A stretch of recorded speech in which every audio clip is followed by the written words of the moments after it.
हर घर जल घर घर नल केंद्र शासन पैसे देतं, राज्य शासन पैसे देतं. या योजनेतले ठेकेदार पैसे उचलून घेतात. तर ठेकेदार पैसे उचलून घेतात, इंजिनियर बिल लिहितात, परंतु गावातल्या तांड्या वस्तीमधल्या सामान्य माणसाला पाणी काही भेटत नाही. सभापती महोदय, तिसऱ्या वेळेस ताईंनी हा प्रश्न विचारलेला. लोकप्रतिनिधी जेव्हा गावात जातात तेव्हा लोक त्यांना अडवतात.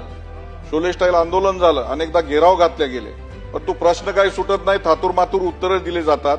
यापूर्वी नांदेड जिल्ह्यामध्ये अशाच पद्धतीचा भ्रष्टाचार, अनेक योजना नांदेड जिल्ह्यामध्ये असाच भ्रष्टाचार झाल्यानंतर समितीच्या पदाधिकाऱ्यांवर कारवाई करण्यात आली, त्यांना अटक करण्यात आली. 3-3 महिने ते अटक होते.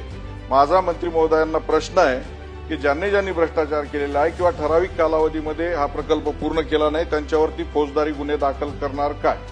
सभापती महोदय, अशा पद्धतीच्या अनेक ठेकेदारांवरती गुन्हे दाखल करण्यात आले, त्यांना काळ्या यादीत टाकण्यात आलेले आहे. त्यांच्याकडे वसुली सुद्धा जर स्पेसिफिक एखादा माहिती तपासून त्याच्यावर फौजदारी गुन्हे दाखल करण्यात येतील. प्रश्न